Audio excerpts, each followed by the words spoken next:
Hello po ma'am, ano po pagkakaiba ng criterion at norm reference with examples po? Sana masagot niyo po. Hi teachers! Hi future LPDs! Kumusta? Kumusta? Especially sa ating mga Let March 2024 takers. Ito ang tatandaan ninyo. Papasa kayo. Papasa ba? Magtatap. Aim high future LPDs? Para saan? Bakit gusto mong pumasa sa board exam? Para saan? Bakit magtitake ka ng board exam? So huwag niyong iisipin na basta pumasa lang. Dapat isipin ninyo kung balak niyong magpara, magre-reflect sa inyo yung rating. Magagamit nyo yan. Nagiging lisensyadong guro ka para sa mga bata. At marami pang iba at ikaw ang makakasagot niyan. Basta think positive, basta relax lang din. Pero sacrifice pa rin tayo talaga. Kasi alam mo yon kapag nagsasacrifice ka, mas mafe-feel mo, sarap. Iiyak ka talaga na, pasado ka. And here's another topic that you should know before taking the board exam. Sa totoo lang, ang ganda ng question nito kasi lumalabas to sa board exam. Sa mga magpi-pre-board sa CBRC, lalabas to. So, dahil malapit na ang exam, ibibigay ko po sa inyo, ang mga binibigay ko po sa inyo ay mga pang-final coaching na po. Kasi po, yung mga ibang lessons, ibang questions, na-share ko na po dito. And I hope na panood nyo po. Humihingi ng example si ma'am or sir at eto na po. Tandaan nyo na.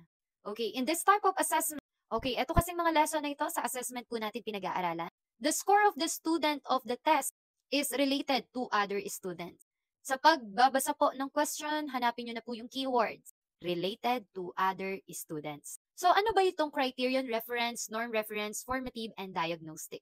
Okay, umpisa natin dito sa letter D, what is diagnostic? So itong diagnostic na ito, binibigay natin ito sa mga bata, nagpapa-exam tayo. Tinatawag din natin itong pre-test. Inaalam natin yung strength and weaknesses ng mga bata, kung saan siya magaling, saan siya mahina, saan siya mababa. Kapag sinabi naman nating formative, ginagawa natin to improve the teaching and learning of the student. Like for example, during our teaching hours. So yung mga bata, tinatanong natin yan, may pa-activity tayong ginagawa, o sino yung nakakuha ng tamang sagot. Yung mga ganon, ibig sabihin nakikita mo kung konti lang yung tumaas ang kamay, konti pa lang yung nakakaintindi. So yun yung format, ginagawa mo to para mapa-improve mo pa. O kailangan ayusin ko pa yung pagtuturo. Ayusin ko pa, magbigay pa ako ng ibang activity para mas maintindihan ng mga bata. Like the quizzes. Next, ano naman yung norm references? Ito naman yung pagko-compare natin sa ibang bata, ibang estudyante, related to other students. Ginagamit niya pang compare ay yung mga ibang estudyante. May ibang taong involved. Tandaan mo, pag sa norm, compared to others. Ito, mas magaling to kay ano, ganon. At kapag sinabi naman natin criterion reference, ang criteria natin dito, hindi yung pinagko-compare natin sa iba, kundi may criteria tayo na sinusunod dito. May standard tayong sinusunod dito. Chine-check natin ang bata, ina-assess natin ang bata using criteria. Pero kapag norm reference naman, ina-assess mo yung bata na may kasamang pagko-compare sa iba.